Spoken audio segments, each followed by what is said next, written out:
उत्तर प्रदेश के मथुरा में अवैध कब्जा हटाने के दौरान संघर्ष में एसपी और पुलिस प्रभारी सहित 22 लोगों की मौत। केंद्रीय गृह मंत्री राजनाथ सिंह ने उत्तर प्रदेश के मुख्यमंत्री को हर संभव मदद का दिया भरोसा। वरिष्ठ अधिकारी मौके पर मौजूद। मथुरा हिंसा पर भाजपा नेता संबित पात्रा ने आज दिल्ली में एक प्रेस कॉन्फ्रेंस की। उन्होंने मथुरा में हिंसा को लेकर राज्य सरकार पर तीखे सवाल दागे और कहा कि उत्तर प्रदेश में कानून व्यवस्था पूरी तरह चरमरा चुकी है। उत्तर प्रदेश के मुख्यमंत्री अखिलेश यादव ने मथुरा में हुई हिंसा पर दुख व्यक्त करते हुए कहा कि अवैध कब्जाधारियों को काफी समझाने की कोशिश की गई, लेकिन वे हिंसा पर उतारू हो गए।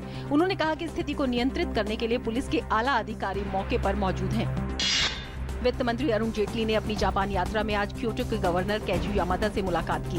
इससे पहले वित्त मंत्री अरुण जेटली ने जापान के ओसाका में इंडिया इन्वेस्टमेंट प्रमोशन सेमिनार को संबोधित करते हुए आशा जताई कि सरकार की ओर से आर्थिक सुधारों में तेजी लाने के कारण कुछ ही सालों में भारतीय अर्थव्यवस्था 5 खरब अमेरिकी डॉलर तक पहुंच जाएगी, जो दुगने से भी ज्यादा है। गृह मंत्री राजनाथ सिंह ने कहा कि इस वर्ष के अंत तक भारत अमेरिका के बीच करीब 500 अरब अमेरिकी डॉलर का व्यापार होने का है लक्ष्य। हैदराबाद में आयोजित Indo America chambers of commerce के 2 दिवसीय सम्मेलन का उद्घाटन करते हुए कहा कि प्रधानमंत्री नरेंद्र मोदी और अमेरिका के राष्ट्रपति बराक ओबामा के नेतृत्व में दोनों देशों के संबंधों को मिले नए आयाम।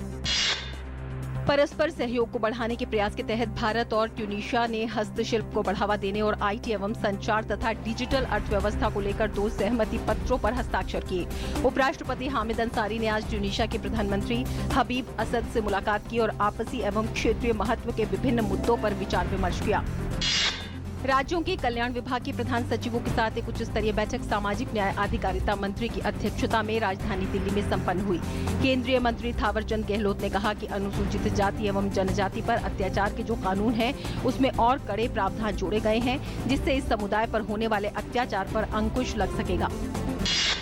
अमेरिका ने प्रधानमंत्री नरेंद्र मोदी की वाशिंगटन की यात्रा से पहले कहा है कि वो भारत को क्षेत्र में एक अहम साझेदार के तौर पर देखता है और दोनों देशों के आपसी संबंधों का दुनिया के लिए असाधारण महत्व है। विदेश मंत्रालय के उप प्रवक्ता मार्क टोनर ने कहा कि अमेरिका और भारत के संबंधों का केवल क्षेत्र ही नहीं, अपितु विश्व के लिए असाधारण महत्व है। प्रधानमंत्री नरेंद्र मोदी शनिवार से 5 देशों की यात्रा पर जाएंगे। प्रधानमंत्री अपनी यात्रा के दौरान अफगानिस्तान, कतर, स्विट्जरलैंड, अमेरिका और मैक्सिको जाएंगे। सबसे पहले प्रधानमंत्री शनिवार को अफगानिस्तान के लिए रवाना होंगे, जहां पर प्रधानमंत्री भारत द्वारा 1457 करोड़ रुपए की लागत से बनाए गए सलमा बांध का उद्घाटन करेंगे। दूरसंचार मंत्री रविशंकर प्रसाद ने डाक विभाग से कहा कि वो अपने भुगतान बैंक की सभी 650 शाखाएं सितंबर 2017 तक स्थापित करने के लिए प्रक्रिया में तेजी लाएं। आधिकारिक सूत्रों ने ये जानकारी दी। खबरों के अनुसार इसमें लगभग 3.5 लाख कर्मचारी होंगे, जिन्हें विभिन्न चरणों में प्रशिक्षण दिया जाएगा। अमेरिका का कहना है कि पाकिस्तान आतंकियों के खिलाफ कार्रवाई नहीं कर रहा है। अमेरिका ने कहा कि अब भी पाकिस्तान के कबायली इलाके न सिर्फ आतंकवादियों की पनाहगाह बने हुए हैं, बल्कि घनी आबादी वाले इलाकों में आतंकवादी सरेआम चंदा इकट्ठा कर रहे हैं। अमेरिका के विदेश विभाग ने आतंकवाद से जुड़ी अपनी वार्षिक रिपोर्ट पेश की है, जिसमें कहा गया है कि पाकिस्तान आधारित संगठन लगातार भारत और अफगानिस्तान पर आतंकी हमले कर रहे हैं। जर्मनी और फ्रांस में आई बाढ़ में करीब 10 लोग मारे गए, हजारों हुए बेघर। बाढ़ की स्थिति को देखते हुए पेरिस का प्रसिद्ध लॉवर संग्रहालय किया गया बंद। उधर दक्षिण जर्मनी के कई शहरों में भी बाढ़ से खासा नुकसान हुआ है।